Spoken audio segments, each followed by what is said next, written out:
ವಿಶ್ವೇಶ್ವರ ಶಿಷ್ಯನಲ್ಲ, ಭರದ್ವಾಜ ಸೂರವಲ್ಲ, ನಿನ್ನ ಮಿತ್ರನಾದಂತಹ ದ್ರೋಣ ನಾನಲ್ಲ, ನೆನಪಿಟ್ಟುಕೋ. ಅಪ್ಪ ಬಂದು ಒಮ್ಮೆ ಒಂದ್ಸತಿ ಎಲ್ಲ ಅಲುಸರ ಇಂಥವ್ರಿಗೆ ರಾಜ್ಯ ಕೊಟ್ರೆ ನಾವು ಆಳ್ವಿಕೆ ಮಾಡುವುದು ಹೌದಾ? ಇಂಥವ್ರಿಗೆ ರಾಜ್ಯ ಕೊಟ್ರೆ ನಡೆಸುವುದು ಹೌದಾ? ನಮಗ್ ಗೊತ್ತಿಲ್ಲ ಅಂತಲ್ಲ, ಇವ್ರದೆಲ್ಲ ವಿಷಯ ಗೊತ್ತಿತ್ತು. ಹೌದಾ? ಏನು ಅವರ ಶಿಷ್ಯಂದ್ರನ್ ಕರ್ಕ ಬಂದು ನನ್ನನ್ನ ಗರ್ವವನ್ನು ಭಂಗ ಮಾಡ್ತೇನೆ ಅಂತ ಹೇಳಿ ಹೋಗಿದ್ದೀನಲ್ಲ, ನೋಡು ಏನ್ ಮಾಡ್ತಾನೆ ಹೇಳುದ.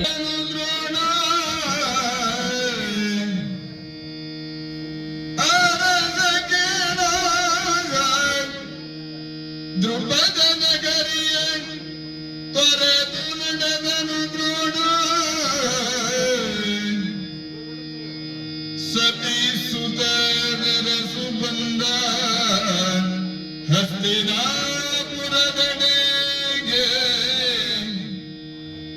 ಸುತ ಸತಿ ನಡೆಸಿ ಬಂದ ಹಸ್ತಿನಾಪುರದ ರಸುವರರಿಗೆ,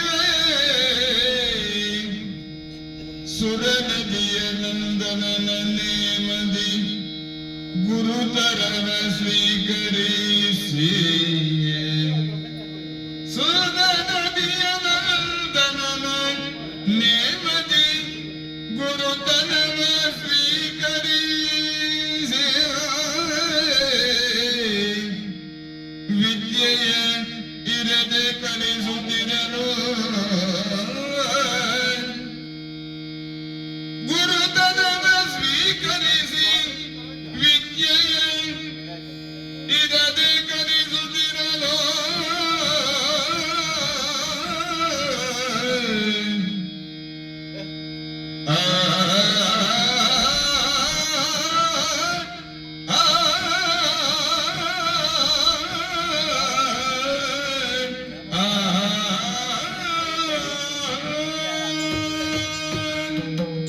ದ್ರುಪದನ ಆಸ್ಥಾನವನ್ನ ತೊರೆದು ಬಂದದ್ದಾಯಿತು. ಏನು ಒಂದು ವಿಶ್ವಾಸವನ್ನ ಇಟ್ಟು ಬಂದಿದ್ದೆ. ಆದರೆ ಅವನ ಆಸ್ಥಾನದಲ್ಲಿ ನನ್ನನ್ನ ಒಬ್ಬ ಅನೃತವಾದಿಯಾಗಿ ನನ್ನ ಸಖನೇ ತೋರಿಸಿಕೊಟ್ಟ. ಯಾಕೆಂದ್ರೆ ಈಗ ನಾನು ಅಲ್ಲಿ ಪ್ರತಿಜ್ಞೆ ಮಾಡಿದಂತೆ ಅವ ಹೇಳಿದ ಹಾಗೆ ಸಮಾನಶೀಲ ವ್ಯಸನದಲ್ಲಿ ಮಾತ್ರ ಸಖ್ಯ ಎನ್ನುವಂತಹ ಯಾವ ಮಾತನ್ನ ಅವನು ಆಡಿದನೋ ಅವನು ಹೇಳಬಹುದು ಸಮಾನಶೀಲರಲ್ಲಿ ಅಂತ. ಅದು ಅಲ್ಲ ಎನ್ನುವುದನ್ನು ನಾನು ನಿರೂಪಿಸಬೇಕು. ಅವನಿಗಿಂತಲೂ ಉನ್ನತವಾದ ಸ್ಥಾನದಲ್ಲಿ ನಿಂತು ಕ್ಷುಲ್ಲಕ ಸ್ಥಾನದಲ್ಲಿರುವಂತಹ ಅವನಿಗೆ ನಾನು ರಾಜ್ಯವನ್ನು ಕೊಟ್ಟು ಈ ಒಂದು ಸೇಡನ್ನು ತೀರಿಸಿಕೊಳ್ಳಬೇಕು. ಅದನ್ನು ತೀರಿಸಿಕೊಳ್ಳಬೇಕು ಅಂತ ನಮ್ಮ ಮಿತ್ರತನ ಎನ್ನುವಂಥದ್ದನ್ನು ಉಳಿಸಿಕೊಳ್ಳಬೇಕು ಎನ್ನುವಂತಹ ಬಯಕೆಯೂ ಇದೆ. ಯಾಕೆಂದ್ರೆ ನಾವು ಬಾಲ್ಯದಲ್ಲಿ ಒಡನಾಡಿದಂತಹ ಆ ಒಂದು ಸವಿ ಕಾಲವನ್ನು ನೆನಪು ಮಾಡಿಕೊಂಡ್ರೆ ಈಗ ಒಂದು ವೇಳೆ ಹೀಗೆ ಹೇಳಿದ್ರು ಒಂದು ಅನುಕಂಪವು ಒಮ್ಮೆ ಬರ್ತದೆ. ಹಾಗೆ ನೋಡಿದರೆ ಇನ್ನು ಏನು ಮಾಡಬೇಕು ಎನ್ನುವುದಾಗಿ ಆಲೋಚಿಸಿದರೆ ನಮಗೆ ಹಸ್ತಿನಾವತಿ ಅವನ ಮನೆ. ಹಸ್ತಿನಾವತಿಗೆ ಮೊದಲೇ ಹೋಗಬಹುದಿತ್ತು. ಆದರೆ ಒಬ್ಬ ಸತಿಯ ಗಂಡನಾದಂತಹ ನನಗೆ ಹಾಗೆ ನನ್ನ ಪೌರುಷತ್ವವೇ ಬಹುಶಃ ಹಾಗೆ ಹೋಗಲಿಕ್ಕೆ ತಡೆಯಾಗಿತ್ತೋ ಏನೋ. ಆದರೆ ನೀರಿನಲ್ಲೇ ಮುಳುಗಿದವರಿಗೆ ಚಳಿಯ ಹಂಗೇನು ಎಂಬಂತೆ ಹೀಗೆ ಅವಮಾನವಾದಾಗ ಇಂತಹ ಒಂದು ದುಷ್ಟ ಕ್ಷತ್ರಿಯರಿಗೆ ಬುದ್ಧಿಯನ್ನು ಕಲಿಸಬೇಕು ಅಂತ ಆದರೆ ಯೋಗ್ಯರಾದಂತಹ ಶಿಷ್ಯರನ್ನು ನಾನು ಸಿದ್ಧ ಮಾಡಬೇಕು. ಹಸ್ತಿನಾವತಿಯಲ್ಲಿಯೂ ಸಹ ಬೆಳೆಯುತ್ತಿರುವಂತಹ ರಾಜಕುಮಾರಿದ್ದಾರೆ ಎನ್ನುವಂಥದ್ದು ಸಹ ವಿದಿತವಾದ ವಿಷಯ. ಆದ್ದರಿಂದ ನೋಡೋಣ. ಆದರೆ ಹೋಗಿ ಯಾಚನೆಯನ್ನು ಮಾಡುವುದಲ್ಲ, ಅವರೇ ನನ್ನನ್ನು ಗುರುತಿಸುವ ಹಾಗೆ ಆಗಬೇಕು. ಆದ್ದರಿಂದ ಹಸ್ತಿನಾವತಿಯತ್ತ ಸಾಗ್ತೇನಂತ.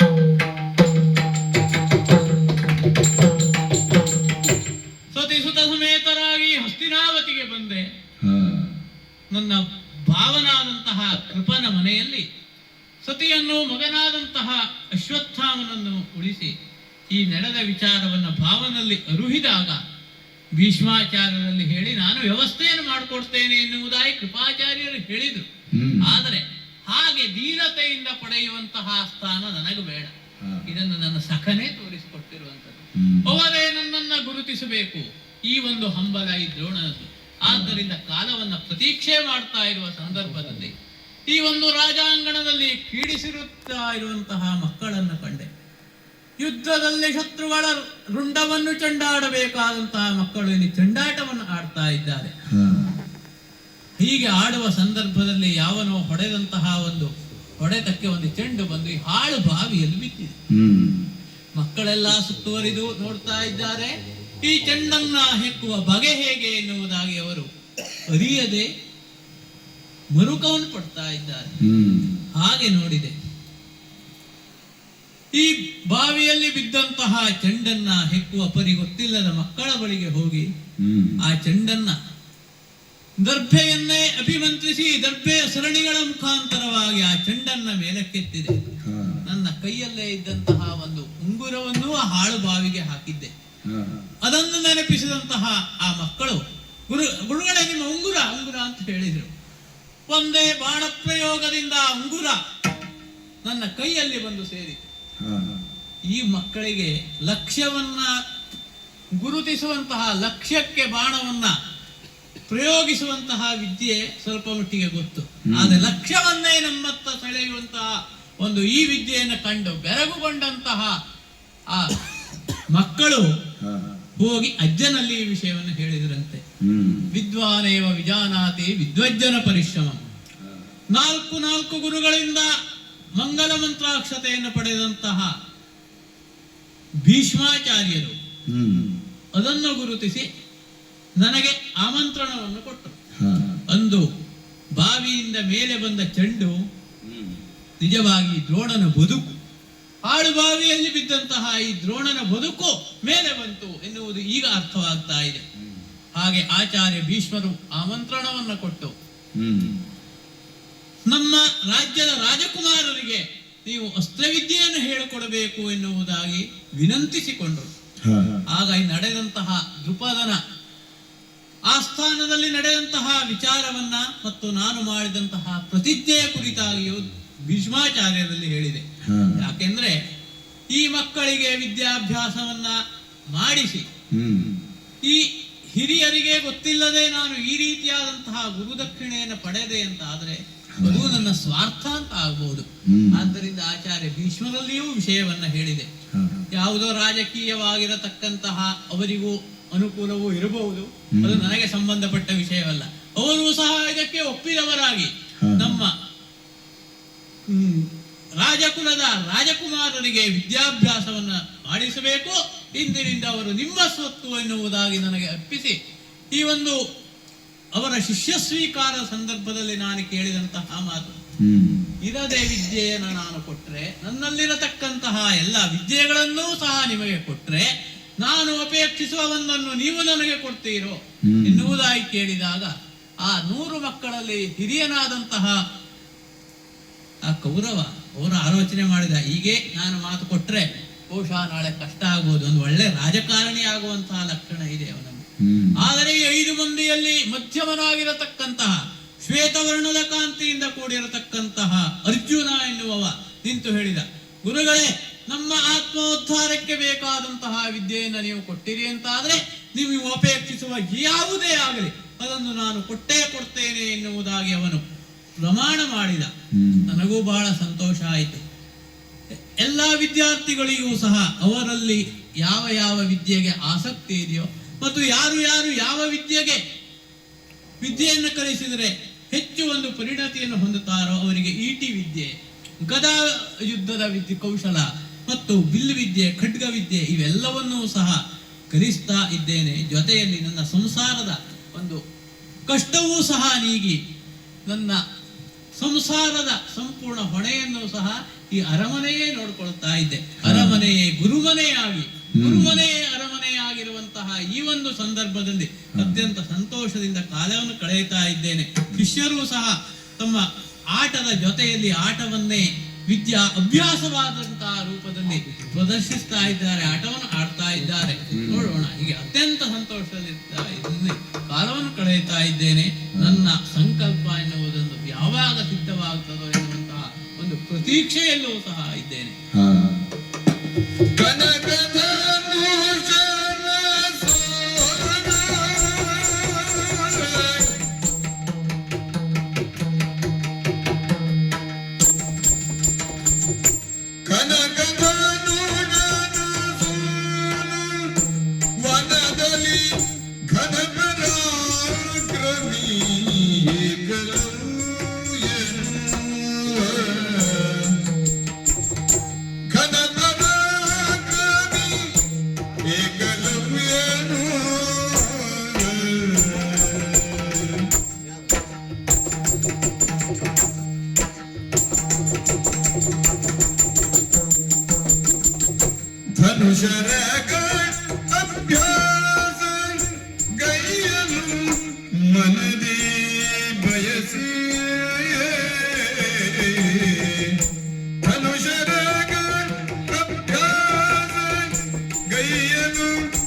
ಮನದಿ ಬಯಸಿ